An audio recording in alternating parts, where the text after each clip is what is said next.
फातिमा की रानी माँ, प्रभु यीशु की माँ, आसरा तू ही है माँ।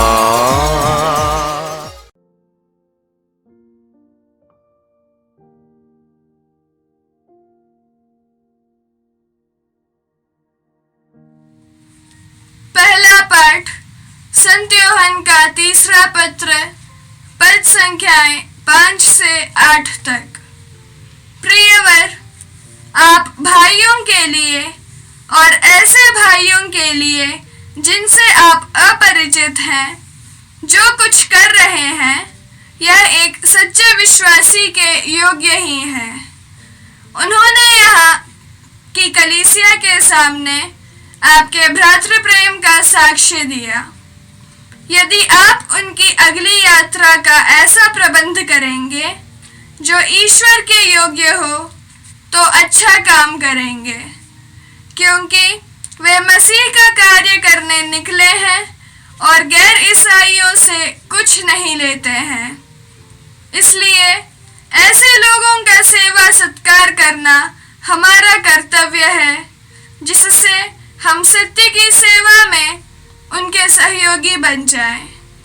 यह प्रभु की वाणी है। ईश्वर को धन्यवाद। भजन अनुवाक्य। धन्य है वह जो प्रभु पर श्रद्धा रखता है। धन्य है वह जो प्रभु पर श्रद्धा रखता है। धन्य है वह जो प्रभु पर श्रद्धा रखता और उसकी आज्ञाओं को हृदय से चाहता है। उसका वंश पृथ्वी पर फलेगा फूलेगा। प्रभु की आशीष धर्मियों की संतति पर बनी रहती है। अनुवाक्य। धन्य है वह जो प्रभु पर श्रद्धा रखता है। धन्य है वह जो प्रभु पर श्रद्धा रखता है। उसका घर भरा पूरा होगा, उसकी धार्मिकता कभी विचलित नहीं होगी। वह धर्मियों के लिए अंधकार का प्रकाश है। वह दयालु, कोमल हृदय और न्यायप्रिय है। अनुवाक्य। धन्य है वह जो प्रभु पर श्रद्धा रखता है। धन्य है वह जो प्रभु पर श्रद्धा रखता है। वह तरस खाकर उधार देता और ईमानदारी से अपना कारोबार करता है। वह सन्मार्ग से कभी नहीं भटकेगा, उसकी स्मृति सदा बनी रहेगी। अनुवाक्य। धन्य है वह जो प्रभु पर श्रद्धा रखता है। धन्य है वह जो प्रभु पर श्रद्धा रखता है। जय घोष। अल्लेलुया। ईश्वर ने सुसमाचार द्वारा हमें प्रभु यीशु मसीह की महिमा का भागी बना दिया है। अल्लेलुया। प्रभु आप लोगों के साथ हो और आपके साथ भी। संत लूकस के अनुसार पवित्र सुसमाचार। प्रभु की जय। अध्याय 18 पद संख्याएं 1 से 8 तक।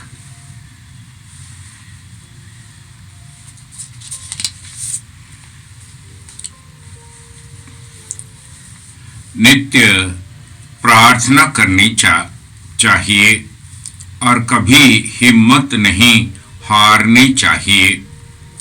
यीशु ने यह समझाने के लिए उन्हें एक दृष्टांत सुनाया। किसी नगर में एक न्यायकर्ता था जो ना तो ईश्वर से डरता और न किसी की परवाह करता था। उसी नगर में एक विधवा थी। वह उसके पास आकर कहा करती थी, मेरे मुद्दे के विरुद्ध मुझे न्याय दिलाइए। बहुत समय तक वह अस्वीकार करता रहा। बाद में उसने मन ही मन यह कहा, मैं न तो ईश्वर से डरता और न किसी की परवाह करता हूँ, किंतु वह विधवा मुझे तंग करती है, इसलिए मैं उसके लिए न्याय की व्यवस्था करूँगा, जिससे वह बार बार आकर मेरी नाक में दम न करती रहे। प्रभु ने कहा, सुनते हो कि वह अधर्मी न्यायकर्ता क्या कहता है?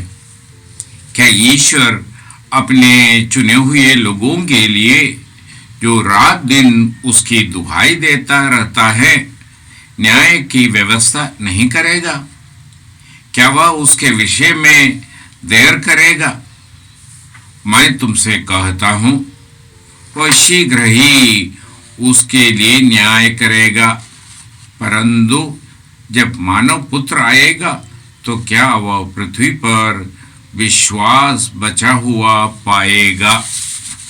यह प्रभु का पवित्र सुसमाचार है। क्रिस की जय। प्यारे भाई बहनों, आज प्रभु यीशु हमें निरंतर प्रार्थना करते रहने की आवश्यकता पर शिक्षा देते हैं। वह शिक्षा देने के लिए एक उपमा प्रस्तुत करता है। एक न्यायकर्ता जिस नगर में रहते थे वे ना तो ईश्वर से डरते, ना किसी की परवाह करती थी, किसी की चिंता उसे नहीं थी। उसके पास उस नगर की एक विधवा आकर उसे न्याय दिलाने के लिए न्यायकर्ता से आग्रह करते रहते, परंतु वह अनसुना करते थे। परंतु यह सिलसिला जारी रहने पर उसने कहा, मैं तो ना तो ईश्वर से डरता, ना किसी की परवाह करता, परंतु ये विधवा बराबर आकर मेरे नाक में दम करती है, इसलिए मैं उसके लिए व्यवस्था कर दूंगा। उसकी तुलना में प्रभु यीशु पिता ईश्वर को हमारे सामने प्रस्तुत करते हैं। पिता ईश्वर इस न्यायकर्ता के समान अनसुना करना, परवाह नहीं करने वाला नहीं है, परंतु हमारी भलाई चाहने वाला है। हमें चाहने वाले हैं, हमें अपनी हथेलियों पर अंकित करके हमसे कहते हैं, डरो नहीं, तुम मेरे प्रिय हो, तुम मेरे आंखों में महत्व रखते हो, मैं तुम्हें चाहता हूं। क्या वह पिता, तुम्हारे मांगने के पहले सब कुछ जानने वाले पिता, सब कुछ देखकर तुम्हारी भलाई के लिए जो आवश्यक है, क्या वह तुम्हें प्रदान नहीं करेगा? कभी कभार हमें लगेंगे कि हमारी प्रार्थनाएं नहीं सुनते, हम जो चाहते हैं वह हमारे लिए प्रदान नहीं करते, परंतु प्रभु कहते हिम्मत नहीं हारो, हिम्मत नहीं हारो। ये पिता तुम्हें इतना चाहते हैं, तुम्हारी भलाई चाहते हैं, इसलिए वो पिता तुम्हारी भलाई के लिए जो आवश्यक है वह तुम्हें प्रदान करेगा, चाहे वह तुम्हारे आंखों में उसी समय तुम्हारी भलाई की आवश्यकता जैसे नहीं लगे, परंतु पिता अनंत अनादिकाल से तुम्हें जानने वाले पिता तुम्हारी भलाई के लिए आवश्यक वस्तुओं की संरचना करेंगे और तुम्हें वह प्रदान करेंगे। अगर वो पूरी करने में तुम असमर्थ हो, तुम्हारे ये वो भारी बोझ जैसे होने लगते हो, तो वह तुम्हें वह ढोने की सामर्थ्य और शक्ति भी प्रदान करेंगे। वह अपने दूतों को भेजेंगे जिससे कि तुम्हारे पैरों को चोट न लगे, और हर प्रकार से तुम्हारे लिए न्याय की व्यवस्था वह करेंगे। प्रार्थना करने की, निरंतर प्रार्थना करने के लिए प्रभु हमसे कहते हैं। और प्रार्थना करने के लिए जब शिष्य यीशु से आग्रह किया हमें प्रार्थना करने के लिए सिखाइए, तो यीशु ने वह महान प्रार्थना सिखाए। हे स्वर्ग में विराजमान प्यारे पिता, तेरी महिमा हो। जैसे तेरी इच्छा स्वर्ग में वैसे पृथ्वी पर भी पूरी हो। हमारा प्रतिदिन की आवश्यकता आहार हमें प्रदान कर। हमारी अपराधों को हमें क्षमा कर, जैसे हम भी अपने अपराधियों को क्षमा करते हैं। और हमें परीक्षा में न डाल, प्रलोभनों में न डाल। जब हम कमजोर हैं हमें संभाल। ये प्रार्थना सबसे पहले पिता की स्तुति आराधना, पिता की महत्ता और महिमा समझना और पिता की आराधना करना, अपनी आवश्यकताओं की लिस्ट प्रस्तुत करना, ये प्रार्थना में हम नहीं देखते। ईश्वर से कहते हैं तेरे राज्य और महिमा हमारे प्रतिदिन के जीवन में प्रकट हो। हमें तेरी जरूरत है, हम तुझ पर निर्भर रहते हैं, हम तेरे आश्रय में आते हैं और तू हर प्रकार की आवश्यकताओं को भांपता समझता है। इसलिए स्तोत्रकार कहते हैं। हम प्रभु के मंदिर में आ गए, उनके सामने उपस्थित हुए तो मेरा हृदय इतनी आनंदित है। मैं तीर्थयात्रियों के साथ यरूशलेम आया और मेरा हृदय आनंदित है। यह हम बराबर स्वीकार करने की एक कदम है हमारी प्रार्थना। हम प्रभु से हमारी आवश्यकताओं को प्रकट करते हुए कहते हैं हम तुझ पर आश्रित है। बराबर हम जब यह हमारी सहायता की जरूरतों को प्रकट करते हैं तो हम अपने को ईश्वर के अधीन कर रहा है। ईश्वर के अधीन करते हुए उनकी राज्य और उनकी महत्ता, उनकी व्यवस्था हमारे जीवन में हर पहलू में प्रकट होने के लिए ईश्वर के पास जा रहे हैं। ये भीख मांगने की बात नहीं। हाँ, जरूर हम सुसमाचार में सुनते हैं खटखटाओ तुम्हारे लिए खोल दिया जाएगा, मांगो और तुम्हारे लिए दिया जाएगा, ढूंढो और तुम पाओगे। ये हमें सिखाते हैं। हम जब प्रभु के पास जाकर हमारी आवश्यकताओं को प्रकट करेंगे तब हम वह प्रेमी पिता को पहचान पाओगे। जैसे कि वह सुरफिनी स्त्री अपनी बेटी के जो अशुद्ध आत्मा से जकड़े हुए थे उनके लिए विनती करते हुए यीशु और उनके शिष्यों के पीछे चिल्लाती चिल्लाती रही और तब तंग आकर शिष्यों ने यीशु से कहा उनकी बात मानकर उनको विदा कर लीजिए। तब तक वह स्त्री यीशु के पास पहुंच गई। यीशु ने कहा बच्चों की रोटी लेकर पिल्लों के सामने डालना उचित नहीं। मैं तो खोए हुए इस्राएलियों के पास भेजा गया हूं। परंतु वह स्त्री अपने विश्वास को प्रकट करती हुई कहती है हाँ प्रभु, जी हाँ प्रभु, परंतु पिल्ले तो मालिक के मेज पर से गिरने की चूर तो खा ही लेते हैं। उस प्रकार उसका विश्वास प्रकट करने के कारण यीशु अचंपित होकर के कहते हैं मैं तो इस्राएल में भी इतने विश्वास नहीं पाया है।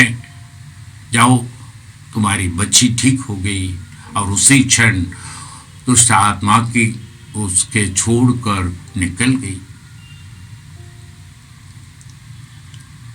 उसकी आग्रह, विश्वास। उसी तरह 12 सालों से रक्तस्राव से पीड़ित स्त्री ने भी विश्वास किया, अगर मैं उसके कपड़े के पल्लू भर छू पाऊं तो मैं भली चंगी हो जाऊंगी। और भीड़ में धक्का मुक्की के बीच में वो किसी न किसी प्रकार ये जानते हुए भी रक्तस्राव से पीड़ित स्त्री अगर किसी को छू लेगा वो अशुद्ध हो जाते हैं, परंतु इसने विश्वास की यह प्रभु के भेजे हुए परम पावन पुरुष हैं, इसलिए वह विश्वास प्रकट करते हुए वो कपड़े के पल्लू भर छू पाते। यह प्रार्थना है, यह भरोसा प्रकट करने की बात है। एकदम ईश्वर पर, जीवित ईश्वर पर भरोसा, और वो भरोसे के साथ जीवन जीना नित्य प्रार्थना करने के बराबर है। नित्य ईश्वर से ये कह रहा है, मैं तुझ पर भरोसा रखता हूं। सुसमाचार में हम लोग सुनते हैं, ईश पुत्र होने के बावजूद यीशु रात भर जागते हुए पिता के पास बैठते हैं। वह महत्वपूर्ण घड़ी के समय वह इज़राइल के लिए 12 प्रेरितों को नियुक्त करने वाले थे, तो उसके पहले रात्रि में यीशु अपने सारे शिष्यों को पिता के पास समर्पित करते हुए प्रार्थना में लीन रहते हैं, पिता की इच्छा जानने के लिए, पिता की इच्छा प्रकट होने के लिए। हम जानते हैं लाजरुस को जिलाने के पहले आग भरते हुए यीशु कहते हैं, हे पिता, मैं जानता हूं तू मेरी सुनते रहते हैं, परंतु यह प्रकट करने के लिए कि तूने मुझे भेजा है, इन लोगों के विश्वास को बढ़ाने के लिए तुम मेरी प्रार्थना सुन। और गेत्सेमनी बारी में अंतिम ब्यालू के बाद यीशु अपने प्रिय शिष्यों को लेकर जाते और उनसे कुछ थोड़ी दूर जाकर घुटने टेक कर पिता से कहते हैं, हे पिता, यदि संभव हो तो ये प्याला मुझसे टाल दे, मेरे लिए बड़ी मुश्किल लगता है, बड़ी तकलीफ है। उस समय उनके रक्त पसीना बन करके उनसे बह निकलते हैं, इतने व्याकुल हो उठे थे। और तब उस निरंतर प्रार्थना के अवस्था में उन्हें ईश्वर की प्रज्ञा मिलती है और तब वो कह पाते हैं, ईश्वरीय योजना को समझ पाते हैं और कहते हैं, परंतु मेरी इच्छा नहीं, तेरी इच्छा पूरी हो जाए। सारे संसार के लिए अगर मैं ये पीड़ा सहना ही है, सहने के द्वारा सारे संसार के पाप मिट जाएं, तो मैं तैयार हो जाओ। यही प्रार्थना, निरंतर प्रार्थना, नित्य प्रार्थना करने की। ये नहीं कि हम अपनी मांगों की एक लिस्ट ले करके उसे मांगते रटते रहने की, परंतु ईश्वर से संयुक्त होने की, ईश्वर से प्रेम प्रकट करने की, ईश्वर की अधीनता स्वीकार करने की और ईश्वर की महिमा हमेशा हर एक के जीवन में प्रकट होने की। ये प्रार्थना करना वो वचन को हमें याद दिलाते हैं प्रकाशना ग्रंथ में, जब प्रभु कहते हैं, मैं तुम्हारे दरवाजे के सामने खड़े होकर के खटखटाता हूं, जो मेरे लिए अपने दरवाजा खोल देगा मैं उसके अंदर आकर निवास करूंगा, मैं उसे उसमें निवास कर उसे मेरा मंदिर बना दूंगा। हम आज के दिन प्रभु से प्रार्थना करें। सही प्रार्थना करने की बात हमें सिखाए, प्रार्थना की में हमें प्रशिक्षण दे, हमारी आत्मा को ईश्वरीय राह पर ले चले। ये लंबी लंबी प्रार्थनाएं या ऊंची ऊंची आवाज में प्रार्थनाएं या रटी रटाई हुई बातों को दोहराना, उस सब से बढ़कर सर्वोच्च ईश्वर के सामने झुक जाना, उन पर आश्रित होना और उन पर भरोसा रखने के बराबर है।